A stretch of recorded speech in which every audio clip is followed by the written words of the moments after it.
3, 2, 1, 0. All engine running. There is no other institution that has the ability, uniquely, without a heritage, every generation starts over. Ask not to remind the current regime what your country... We, the people, tell the government what it is allowed to do. to get back in their box and stay there. Liftoff. We have a liftoff. From the Heritage Foundation, this is Heritage Explains.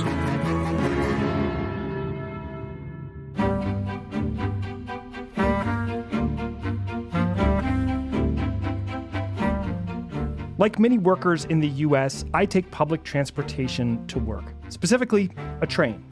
Most days, it runs like clockwork, but every now and then, something unexpected happens. The train suddenly jerks and slows to a halt. Or it sits at the station, paused for minutes or even hours. These unexpected stops have many causes. Other trains on the track, signal issues. We even hit a tree once. Don't worry, we were fine. The tree was not. But in all of these cases, sitting there on the still train, waiting for news from the conductors, there is a real sense of time standing still. Anything could have caused the stop. It could last any length of time. I could get home in an hour, in a day, or never, as far as I knew. As a nation, we're in a similar spot now. So much hinges upon the election that will take place next week. For many, the wait is agonizing. A future Trump or Harris administration would take fundamentally different approaches to critical facets of American life. One such facet, an issue that has been at the forefront of both political campaigns, is the southern border. Here to explain what to expect from a potential Harris or Trump administration on the border is Lora Ries, Director of the Border Security and Immigration Center at the Heritage Foundation. Lora Ries, welcome back to Heritage Explains. Thank you for having me. So, obviously, you are the resident border expert here at the Heritage Foundation. What have we seen, if anything, change on the border leading up to this election? Well, the Biden-Harris administration is still using a couple of their tactics that they put in place when the numbers of inadmissible aliens hit their all-time highs.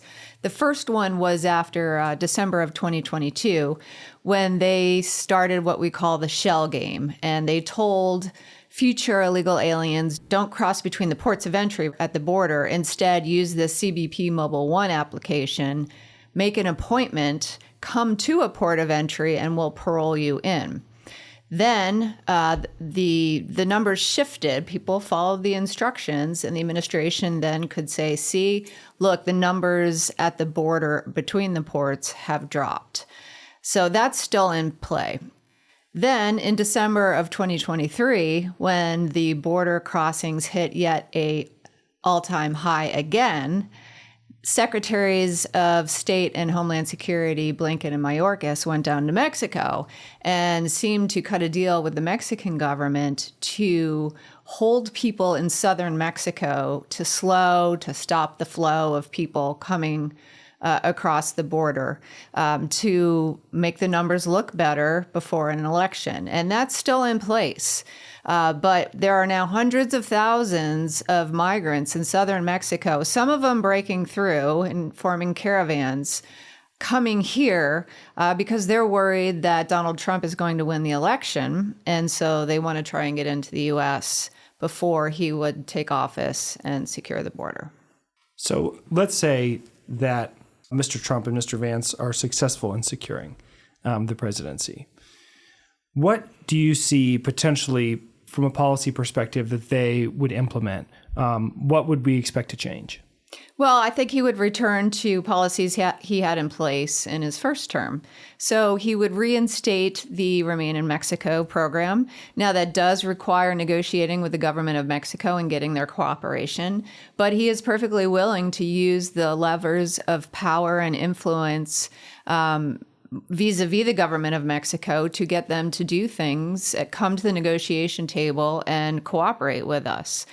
He would also return to the asylum cooperative agreements he had in place with the Central American countries to reinstate the principle that if you are fleeing for your life and you're going to ask for asylum protection, you need to do that in the first safe country in which you arrive, not country shop just because you want to get to the U.S. and then suddenly apply for asylum. And so during his first administration, when people would do that, they would get sent back to that first safe country. And oftentimes they would say, well, I didn't really want asylum in Guatemala. I'm just going to go home. So that was effective as well.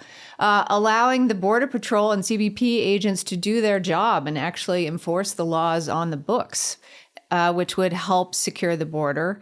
And then also large-scale interior enforcement. Because over 10.5 million inadmissible aliens have been encountered during this current administration, it's going to require very large-scale repatriation and send a lot of people back home. Deportation has been a major part of this conversation. And one of the more frequent criticisms on the left has been the feasibility of something like that. How do you actually deport this many people? From the perspective of the Heritage Foundation, what do we think about deportation? It needs to be a combination. The funds need to be given to ICE. Members of Congress, knee-jerk reaction is they will always fund more Border Patrol agents and give more Border Patrol more resources. They are not in the practice of giving ICE sizable resource increases, and yet that's what's needed. So the hundreds of millions of dollars that Congress has been giving to the NGOs through DHS and State Department and Health and Human Services and Justice Department, et cetera, much of that needs to be redirected, given to ICE so that they can go find the national security threats, the convicted criminals, the aliens that who already have final orders of removal at the top of the list, the gang members, Tren de Agua, MS-13 members, and deport them first, and then work their way down the list. But also it will require some creativity and shutting down the benefits that illegal aliens come here for. If they can't work, if they can't send money home in remittances, if they can't bring family members here, then they're not going to be interested in staying here. It also, I think, will fall more on the states, too. The states have started to get more active in immigration legislation because they so immediately feel the adverse effects from open border policies. I think we'll see more states pass more legislation to make it more difficult for illegal aliens to reside in their states. On the flip side of the coin, if we saw a future Harris-Walz administration, would we expect anything to change on the border? No, I think we would see more of the same. I think no matter who wins, Mexico's cooperation right now of keeping hundreds of thousands in southern Mexico will end. I think if Kamala Harris wins, then they'll be permitted to head north as well. They might not travel here as quickly as if Trump wins. Nonetheless, we see Harris's open border policies right now. We're living it. And she has said multiple times her values have not changed. So we would expect more of the same. She does not believe that simply crossing illegally is a crime, which the immigration statute says that it is. She does not believe in ICE. She has argued for defunding it, for reimagining it. She has stated that deportable aliens in detention should have their surgeries paid for if they want to change genders. And she has said that she would shut down immigration detention centers day one. So she's not interested in securing the border. She's not interested in interior enforcement. So we would continue to see the numbers increase. Lora Ries, thank you. Thank you. Thank you to Lora Ries for her contribution to this episode. You can follow Lora on X at Lora Ries and find more of her work on immigration at heritage.org. Of course, thanks as always to you for listening to Heritage Explains. You can reach out to us with thoughts, questions, or suggestions at heritageexplains@heritage.org. Take care. We'll see you next time. Heritage Explains is written and produced by Mark Gagne, Lauren Evans, and John Popp.